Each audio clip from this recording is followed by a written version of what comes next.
What does it cost to live on a sailboat? Can I afford it? What do you guys spend? How much have you spent in a year? Can we do it? Can we afford it? How expensive is it? So one of the biggest questions we get asked, or most common question we get asked, is how much does it cost to live on a sailing boat? Can I afford it? What do you need to save? So in today's video, we're going to be going through what it cost us our first year of sailing. So if you're new to the channel, my name is Kate. I live full-time on a sailboat with my husband Sam and our 5-year-old daughter Charlie. We've been living on board full-time our sailboat for the past 4 years. So we moved on board when Charlie was 12 months old, and we've been living full-time for 4 years. In today's video, we are actually going to be going through specific numbers and how much it costs us to live on board our first year. Sam and I sit down the first of every month and we do our finances. So I was able to go back through our finance book and categorize everything we spent that year into different categories, and I'm going to be going through all of that. So before we get started, our first year of sailing, we sailed from Sydney in New South Wales in Australia all the way up the eastern coast to Townsville, and that was our cruising ground. So these numbers will be in Aussie dollars, and then on the screen I'm also going to be putting the US conversion as well. So to start out with, this video is going to be on our first year of sailing because I feel like that's very relevant to a lot of people. What it costs us, the whole surveys, we'll go through all of that. And in this video, I'm going to be talking in Australian dollars, but I'll also be doing the conversion into US dollars as well. So this will be October 2022 to August 2023. All right, so let's get into it. First up, we have our pre-purchase survey. So we bought the boat, we did a pre-purchase survey. So the normal structure of how you buy a boat is you look online, you find a boat you like, you look at the pictures, you do an in-person inspection, and then if you really like the boat and you want to move forward, you do a sea trial and you also get a marine surveyor in to have a look. You don't have to, but we did. So we got a marine surveyor to do an in-water inspection and an out-of-water inspection. And so the pre-purchase survey, a pre-purchase survey that came to a grand total of $2,140.08. And then at the end of that, the marine surveyor puts together a report and they send that through to you so you have a hard copy. With that, with purchasing the boat, we have a category here called boat safety. So we topped up things like flares, offshore flares. We also got, I think we got a V-sheet. We just topped up safety things on board, and that came to a grand total of $607.89. Moving costs when we moved on board the boat. This is the year that we moved on board full time, and we had a moving cost of $119.80. $119.80. For fuel, this category includes diesel on board, petrol for the outboard for the tender. It also includes petrol, diesel for car hires, because we did a few car hires that year as well. Fuel comes to a grand total of $1,726.88. The next category is entertainment and splurge. This includes tours, this includes clothes, anything while we're out, splurge items. When we go to some places like, for example, Pancake Creek, just on the East Coast, there's a lighthouse called the Bustard Head Lighthouse at that anchorage, and it's an amazing tour, and you've got to pay for the tour and everything, but the tour is amazing. They do such a wonderful job at it, and so we did things like that. So entertainment came to a grand total of $2,561.33. Fishing gear, we bought a few lures. Fishing gear, $60.97. Now the next category is food, and this came to our second largest category this year. Our first year of sailing, we rarely ate out. We tried really hard to only buy groceries and eat full-time all the time on board, and we tried to keep that number low. And when you're out at anchorages, when you're away from civilization, it's really easy to not go out to eat because there is nothing around. So it's really easy to keep that number low. Food came to a grand total of $6,880.87. Our highest category is maintenance and repairs, boat jobs. Now, our first year of sailing, we also bought brand new Flexifold folding propellers. That came to a large percentage of this, and we bought 2 of them. So 2 brand new propellers that year. That includes a lot of trips to Bunnings, hose clamps. It just includes everything that you do to the boat for maintenance. That came to a grand total of $9,555.50. Insurance. So here on the east coast of Australia, it is a necessity to have insurance if you want to go into a shipyard or a marina. You either need to have full comprehensive in some marinas or just third party in other marinas. And again, insurance changes and is a bit flexible, that one. I should also preference that insurance is one of the things that will be dictated by age of the boat, what it's made out of. Insurance will ask you a whole bunch of questions and just where you are and where you're traveling.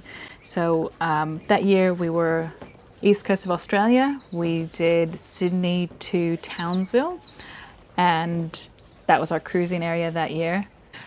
So we had insurance on the boats, and the insurance was $757.90. Our first year, we also did slipping and anti-foul, some boat maintenance out of the water. So to start with, we found a shipyard that would let us live on board the boat. Because we live full-time on board, when the boat is out of the water, sometimes shipyards don't let you stay on the boat. So we found a shipyard that would let us stay on. We found a shipyard that would let us do our own work. So we saved in hotel costs and we saved in labor costs. So for slipping, this included haul out, return, environmental levies, the water blasting fees, and this also includes anti-foul and the paint brushes and everything that goes with anti-fouling the boat. And we were out of the water for 4 days. So it came to a grand total of $1,654.06. So haul out, return, 4 days on the hard stand, $1,654.06. Marina berth. So we berthed the boat for Christmas, over Christmas and New Year's, up in Townsville, and then we also came back down the coast and we spent a bit of time in Bundaberg as well. And the total cost for Marina berth during our first year, $2,968. Next category is cameras and accessories. We bought a drone to fly around and get some awesome shots of the boat, and we also got a GoPro for underwater footage, and we got some accessories that year. Grand total of $1,124.62. We also got boat rego stickers, grand total of $176.70. We also bought a wash machine that year for on board. We got that, Sam did a bit of research online, found a really good one that is like shorter in depth, and it fits really well in our hull. And the wash machine was $388, and that came from the Good Guys in Harvey Bay. And then we also have a driver's license renewal for $199.50.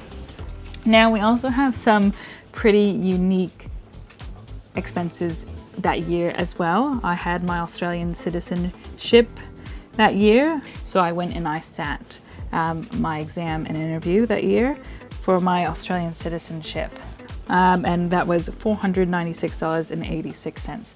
Next category is revalidations for tickets. Sam had his revalidation of his Class 3 Marine Engineers, and that was $238. Phone plans. So Sam and I both have prepaid phone plans.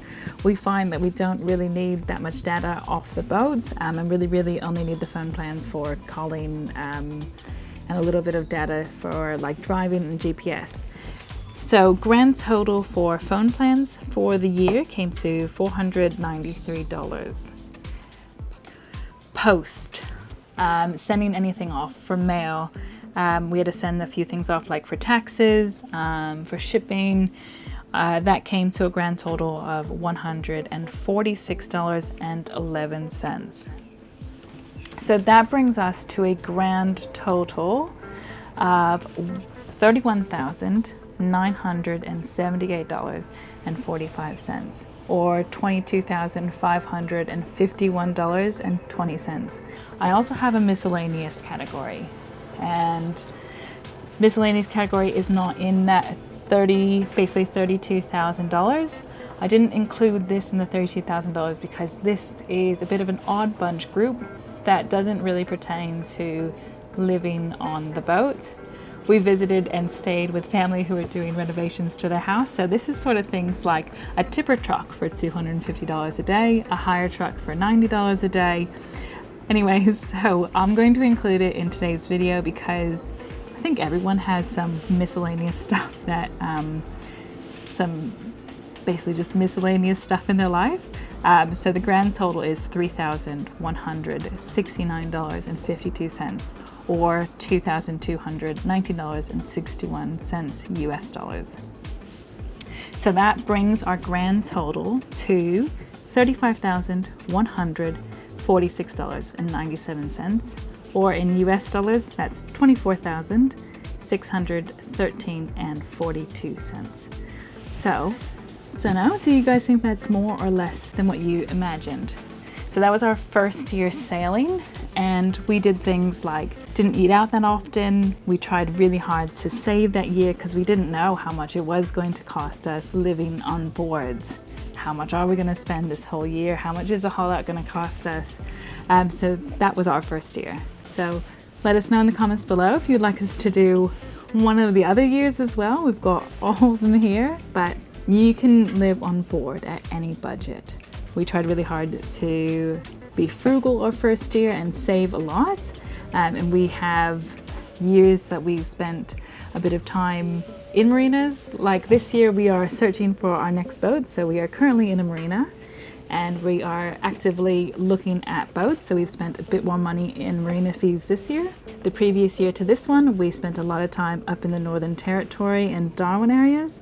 So we have almost zero in marina fees. We spent 1 week in a marina and 2 weeks on the hard stand the last year. It all just varies per year. Anyways, let me know what you guys think of this video. Did it cost as much as what you thought to live on board a sailboat? And do you have any questions? Please pop them in the comments below. Thanks for watching, and we'll see you guys next week. Bye.